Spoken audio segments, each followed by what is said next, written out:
Baka mahirap mga brad kung mag-shipment po tayo. So yan po ang dahilan na ilan lang po ang box maker na nagsiship ng mga speaker box. Kasi mahirap po yung pagkuha ng mga papilis mga brad, lalo na po ngayong panahon na to. Napakarami pong tao sa mga shipping company. Napakatagal po yung pagkuha ng mga papilis mga brad. Galing sa pagpasok mga brad, hindi po tayo makalabas ng isang oras sa isang shipping company. Tulad itong nangyari ko ngayon, dalawa po ang shipment ko, magkaiba po yung shipping company. So dalawa po ang shipping office na pinapasukan ko.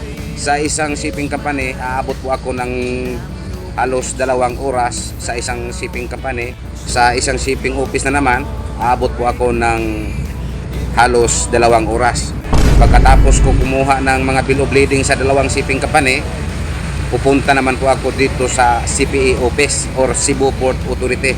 Dito po ang napakatagal. Kasi dito po lahat yung mga nagkuha ng mga bill of lading. So yan, nakakuha na po tayo ng bill of lading. Dalawa po ang shipment natin ngayon mga brad. Kaya po dalawa po ang bill of lading natin.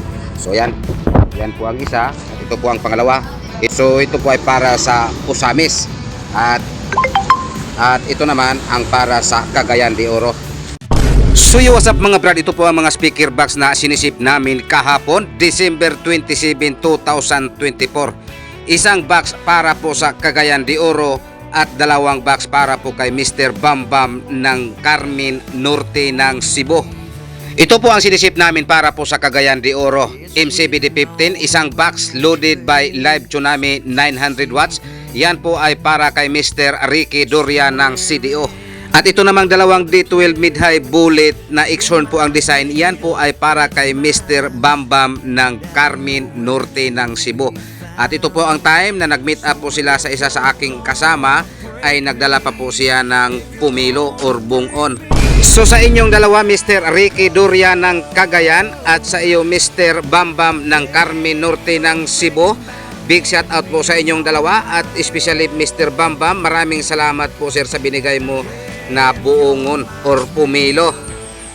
So what's up mga brad, kung may shipment man po kami kahapon, December 27, 2024, yung patungo sa Cagayan de Oro at patungo sa Carmen Norte ng Cebu. So ngayon, December 28, 2024, may shipment na naman po kami.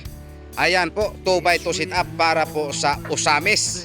Yan po ay in-order ni Mr. Customer, Mr. Sunny Rojo. So sa iyo Mr. Sunny Rojo ng Usamis, maraming salamat sir sa inyong pagtiwala po dito sa amin. Actually, matagal na po ito binuhok ni Mr. Customer.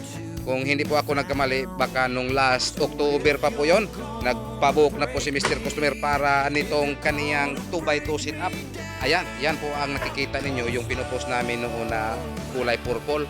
At minsan, mabanggit pa po ito namin na naghintay na lang po sa pizza kung kailan po ipadala ni Mr. Customer. So ngayon, isisip na po ito namin patungo ng Usamis. So what's up mga brad? So kanina kung may shipment man po kami patungo ng Usamis, ngayon may mag-pick up na naman po dito, itong taga Hinatilan South ng Cebu.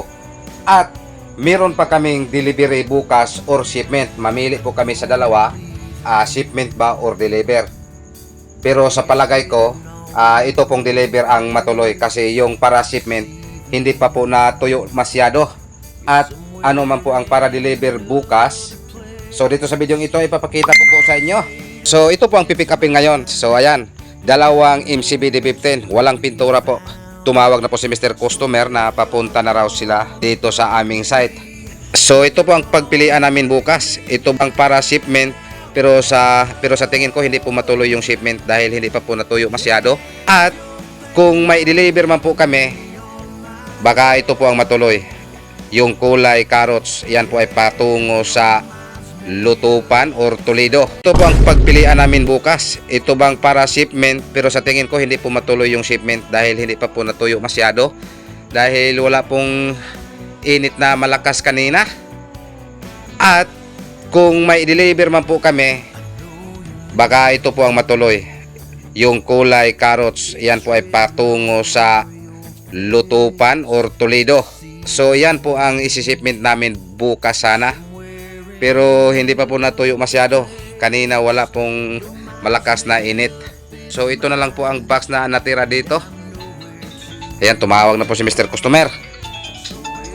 Hindi pala, wala pong pangalan. So ayan po.